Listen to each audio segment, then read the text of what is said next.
Bonsoir à tous, bienvenue sur D8 dans Voyage au bout de la nuit, notre rendez-vous avec la littérature française ou étrangère. Et ce soir, je suis ravie de vous retrouver car nous allons plonger dans l'univers de Casanova avec son roman Histoire de ma vie. Donc je vais reprendre la lecture de ce roman. J'espère que vous avez suivi les précédentes émissions pour pouvoir reprendre le cours de la lecture avec moi. Quelques mots rapides avant de recommencer la lecture sur l'auteur.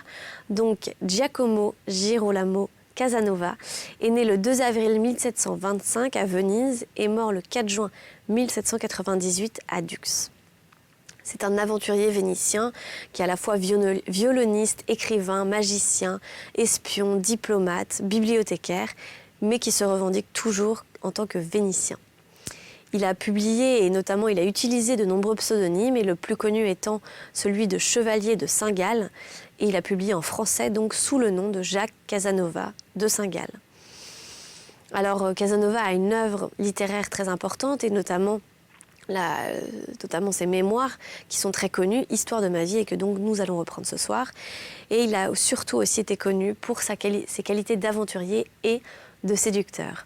Il a longtemps été comparé à Don Juan, même si sa philosophie est quelque peu différente car il n'est pas un collectionneur, et aussi parce que lui est un personnage historique et non de légende, c'est un jouisseur, un exubérant, un homme libre de pensée et d'action. Et donc, il a eu de nombreux succès de sa jeunesse à sa longue déchéance.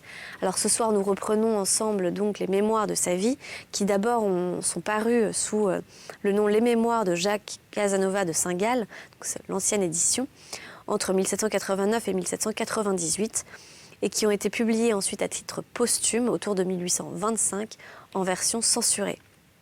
Et ensuite, en 1834, l'ouvrage a été mis à l'index des livres interdits avec toute l'œuvre de Casanova, pour enfin qu'une nouvelle édition paraisse comme conforme au manuscrit original et qui donc a été intitulée L'Histoire de ma vie. Voilà, donc avant de reprendre la lecture à la page 59, je voudrais vous suggérer de réagir sur les réseaux sociaux avec le hashtag VBN. N'oubliez pas donc que vous pouvez réagir sur les réseaux sociaux grâce à ce hashtag et interagir avec nous et même nous suggérer des livres que vous aimeriez qu'on lise dans l'émission. Voilà, donc je reprends la lecture et je vous souhaite une très très bonne soirée. C'était un dimanche. Bétine avait bien dîné et avait été folle toute la journée. Vers minuit, son père arriva à la maison chantant le tasso, ivre à ne pas pouvoir se tenir debout. Il alla au lit de sa fille et après l'avoir tendrement embrassée, il lui dit qu'elle n'était pas folle. Elle lui répondit qu'elle n'était pas soûle. « Tu es possédée, ma chère fille. »« Oui, mon père, et vous êtes le seul qui puissiez me guérir. »« Eh bien, je suis prêt. » Il parle alors en théologien, il raisonne sous la force de la foi et sur celle de la bénédiction paternelle, il jette son manteau, il prend un crucifix d'une main, il met l'autre sur la tête de sa fille et il commence à parler au diable d'une façon que sa femme même, toujours bête, triste et acariâtre, doit en rire à gorge déployée. Les seuls qui ne riaient pas étaient les deux acteurs et c'était ceux-là qui rendaient la scène plaisante. J'admirais Bétine qui, rieuse du premier ordre, avait alors la force de se maintenir dans le plus grand sérieux. Le docteur Gauzy riait aussi, mais en désirant que la farce se terminât, car il lui semblait que les disparates de son père étaient autant de profanation à la sainteté des exorcismes. L'exorciste, enfin, alla se coucher disant qu'il était sûr que le démon laisserait sa fille tranquille toute la nuit. Le lendemain, dans le moment que nous nous levions de table, voilà le père Mancia. Le docteur, suivi de toute la famille, le conduisit au lit de sa sœur. Tout occupé à regarder et à examiner ce moine, j'étais comme transportée hors de moi-même. Voici son portrait. Sa taille était grande et majestueuse, son âge à peu près de 30 ans, ses cheveux étaient blonds, ses yeux bleus. Les traits de son visage étaient ceux d'Apollon du Belvédère, avec la différence qu'il n'indiquait ni le triomphe, ni la prétention. Blanc à éblouir, il était pâle, ce qui faisait briller davantage le carmin de ses lèvres qui laissait voir ses belles dents. Il n'était ni maigre ni gras et la tristesse de sa physionomie en augmentait la douceur. Sa démarche était lente, son air timide, ce qui faisait conjurer la plus grande modestie de son esprit. Bétine, lorsque nous entrâmes, était ou faisait semblant d'être endormie. Le père Mancia commença par empoigner un goupillon et l'arroser d'eau lustrale. Elle ouvrit les yeux, regarda le moine et le referma dans l'instant. Puis elle les réouvrit, le regarda un peu mieux, se mit sur son dos, laissa tomber ses bras et avec sa tête joliment penchée se livra à un sommeil dont rien n'avait la plus douce apparence. L'exorciste debout tira de sa poche son rituel et l'étole qu'il mit sur son cou, avec un reliquaire qu'il plaça sur la poitrine de l'endormi. Puis avec l'air d'un saint, il nous pria de nous mettre tous à genoux pour prier Dieu qu'il lui fasse connaître si la patiente était obsédée ou affectée de maladies naturelles. Il nous laissa une demi-heure toujours lisant à voix basse. Bétine ne bougeait pas. Las, je crois, de jouer ce rôle, il pria le docteur de l'écouter à l'écart. Ils entrèrent dans la chambre, d'où ils sortirent un quart d'heure après, excités par un grand éclat de rire de la folle qui, d'abord qu'elle les vit reparaître, leur tourna le dos.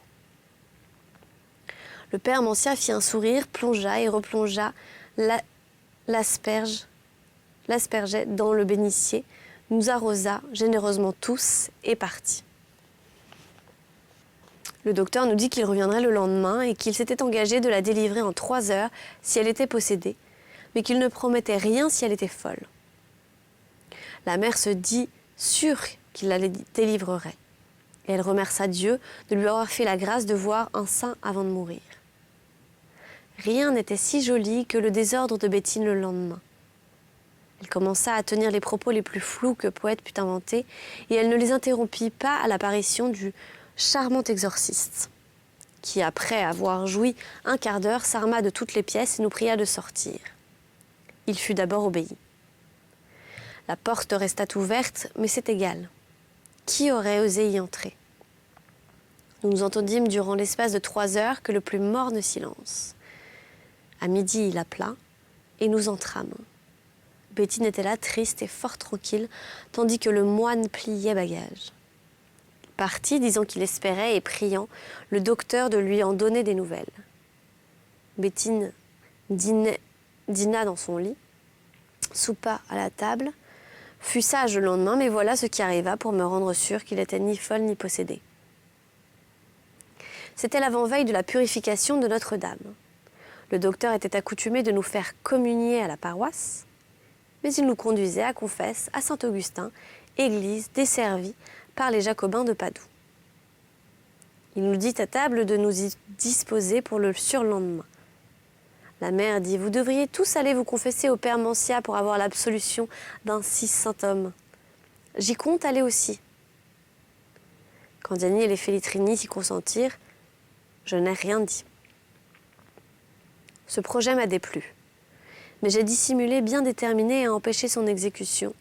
Je croyais au sceau de la confession et je n'étais pas capable d'en faire une fausse. Mais sachant que j'étais le maître de choisir mon confesseur, je n'aurais certainement jamais eu la bêtise d'aller dire au père Mancia ce qui m'est arrivé avec une fille qu'il aurait d'abord deviné que ce ne pouvait être que Bétine. J'étais sûre que Candiani lui dirait tout, et j'en étais fort fâchée. Le lendemain, de bonne heure, elle vint à mon lit pour me porter un petit collet, et elle me glissa cette lettre. « Haïssez ma vie, mais respectez mon homme et une ombre de paix à laquelle j'aspire. Aucun de vous ne doit aller demain à Confesse chez le père Mancia. Vous êtes le seul que vous pouvez faire avorter ce dessein, et vous n'avez pas besoin que je vous en suggère le moyen. Je verrai s'il est vrai que vous ayez de l'amitié pour moi. » Il est incroyable comme cette pauvre fille me fit pitié à la lecture de ce billet. Malgré cela, je lui ai répondu ainsi. Je conçois que malgré tous les inviolables lois de la confession, le projet de votre mère doit vous inquiéter. Mais je ne conçois pas comment, pour faire avorter ce projet, vous puissiez compter sur moi plutôt que sur Candiani, qui s'en est déclaré approbateur. Tout ce que je peux vous permettre, c'est que je ne serai pas de la partie. Mais je ne peux rien sur votre amant, c'est à vous de lui parler. »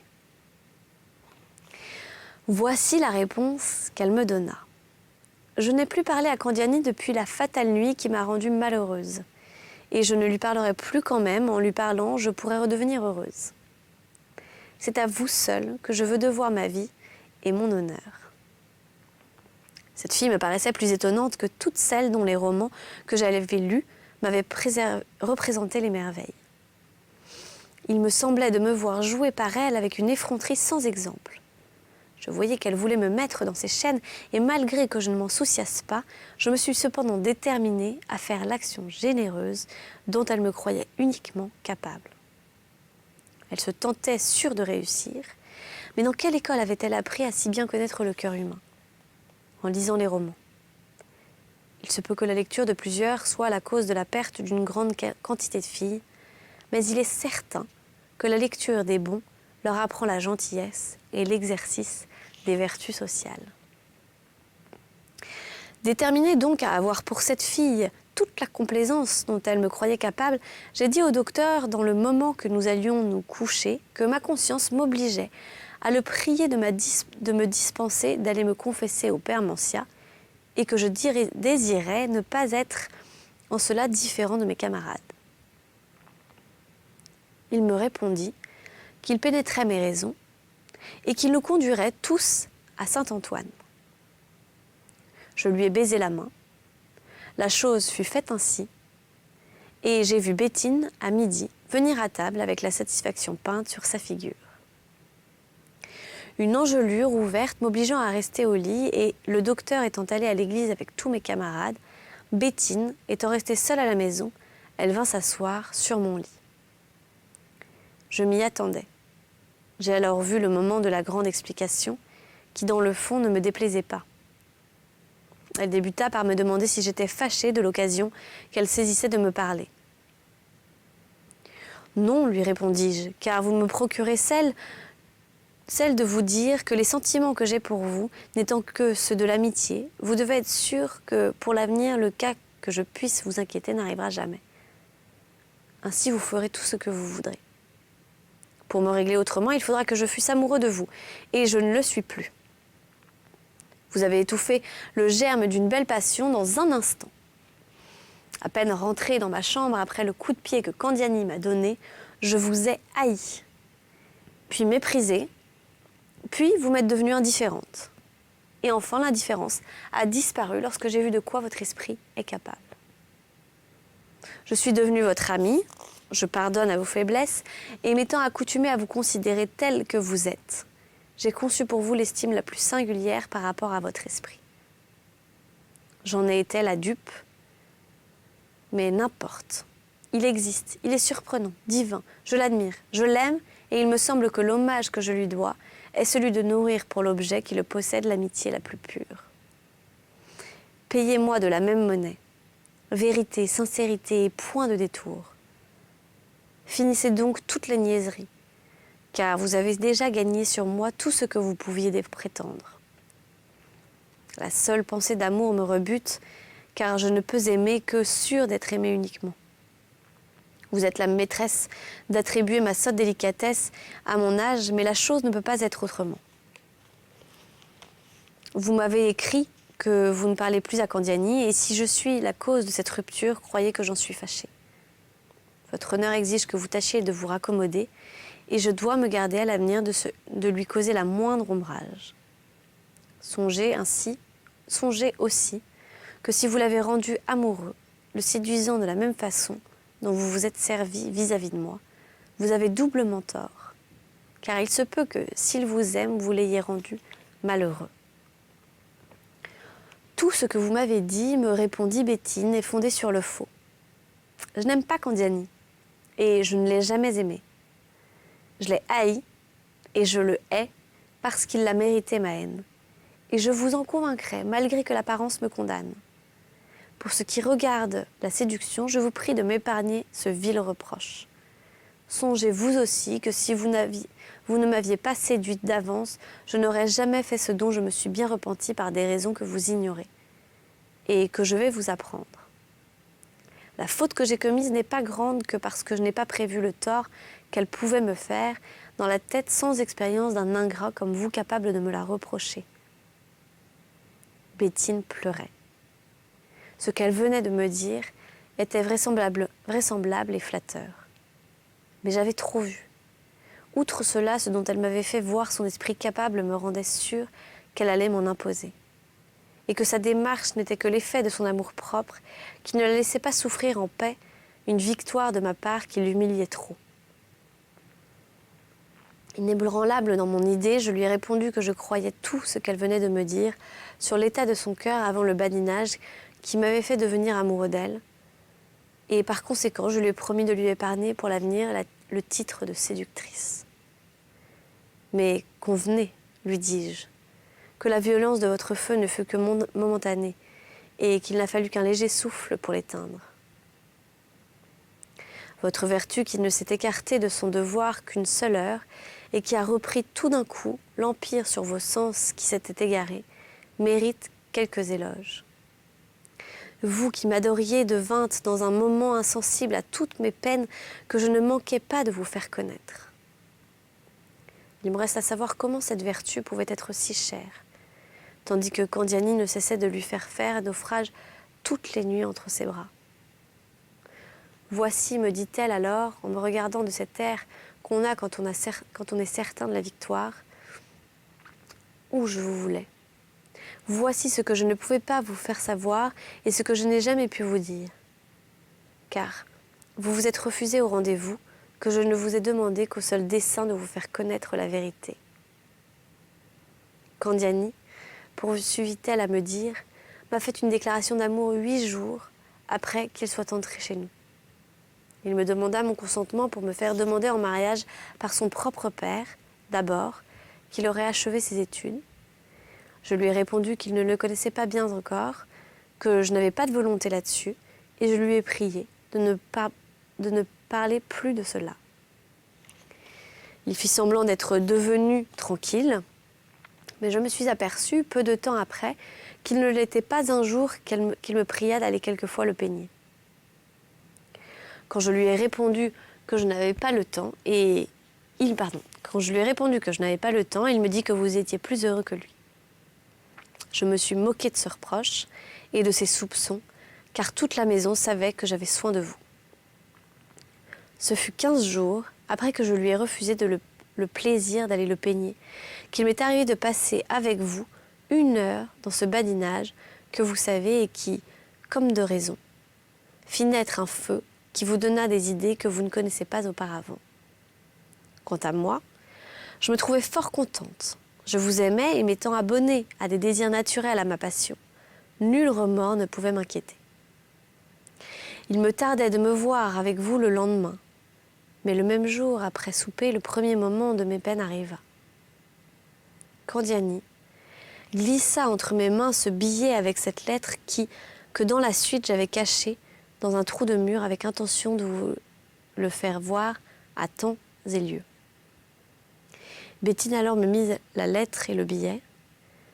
Voici le billet. Ou recevez-moi pas plus tard que cette nuit dans votre cabinet en laissant entrebâiller la porte qui donne dans la cour, ou pensez à vous tirer d'affaire demain vis-à-vis du docteur, auquel je remettrai la lettre dont vous voyez la copie ci-jointe. La lettre contenait le récit d'un délateur infâme et enragé, qui effectivement pouvait avoir des suites très fâcheuses. Il disait au docteur que sa sœur passait avec moi les matinées dans un commerce criminel lorsqu'il allait dire la messe, et il lui promettait de lui donner là-dessus de tels éclaircissements qu'il ne pourrait pas en douter. Après avoir fait la réflexion, poursuivit Bétine, que le cas exigeait, je me suis déterminée à écouter ce monstre. J'ai laissé la porte entrouverte et je l'ai entendu ayant mis dans ma poche un stylet de mon père. Je l'ai entendu à la porte pour qu'il me parle là, mon cabinet n'étant séparé de celui où couche mon père que d'une cloison. Le moindre bruit aurait pu l'éveiller. À ma première question sur la calomnie que contenait la lettre qu'il me menaçait de donner à mon frère, il me répondit que ce n'était pas une calomnie, car il avait vu lui-même tout l'entretien que nous avions eu le matin par un trou qu'il avait fait dans le plancher du grenier perpendiculaire à votre lit, où il allait se mettre d'abord quand j'entrais chez vous. Il conclut qu'il allait découvrir tout à mon frère et à ma mère si je m'obstinais à lui refuser les mêmes complaisances qu'il était sûr que j'avais pour vous. Après lui avoir dit dans ma juste colère les injures les plus atroces et l'avoir appelé lâche, espion et calomniateur, car il ne pouvait avoir vu que les enfantillages, j'ai fini par lui jurer qu'il se flattait en vain de me réduire par des menaces et avoir pour lui les mêmes complaisances. Il se mit alors à me demander 1000 pardons et à me représenter que je ne devais attribuer qu'à ma rigueur sa démarche, à laquelle il ne serait jamais déterminé sans la passion que je lui avais inspirée et qui le rendrait malheureux.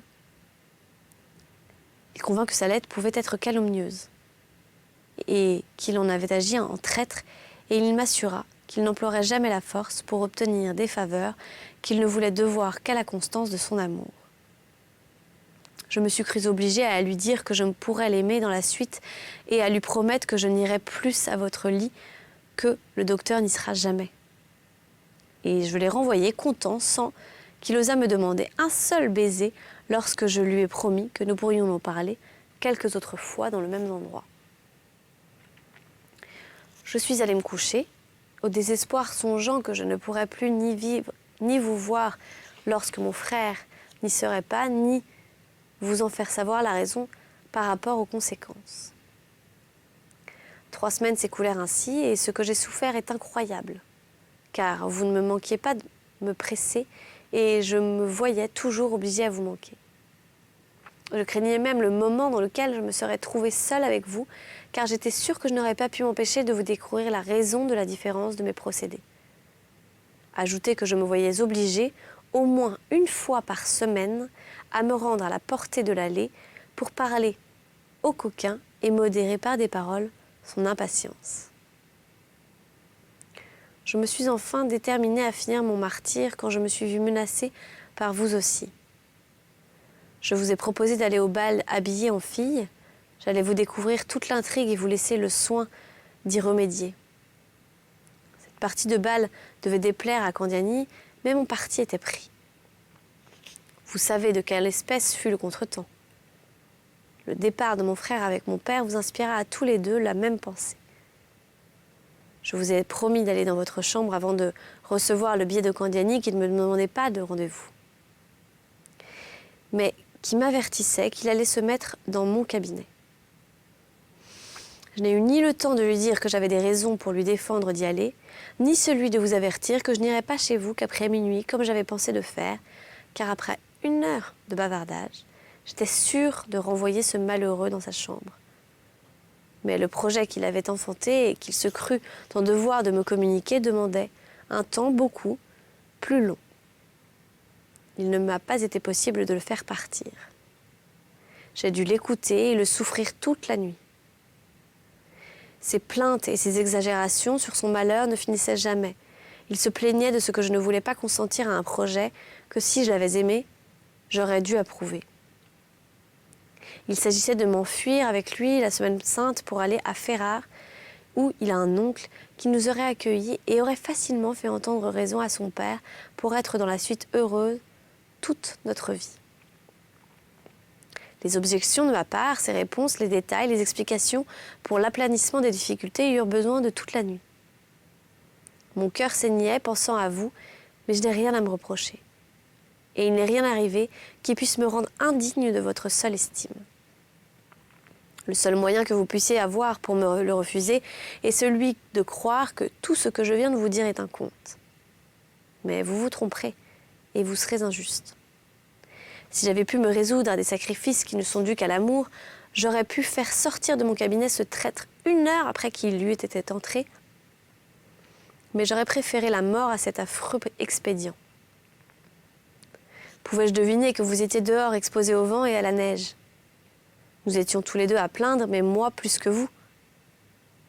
Tout cela était écrit dans le ciel pour me faire perdre la santé, et la raison que je ne possède plus que par intervalles sans être jamais sûre que mes convulsions ne me reprennent.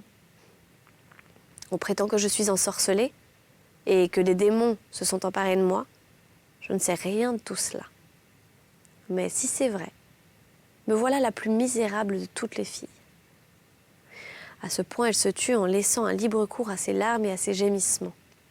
L'histoire qu'elle m'avait débitée était possible, mais elle n'était pas croyable. Et voilà, c'est ainsi que se termine la lecture de Histoire de ma vie de Casanova. Pour ce soir, j'espère que vous avez passé une bonne soirée. Je vous souhaite en tout cas une bonne fin de soirée ou une bonne matinée et je vous dis à très bientôt.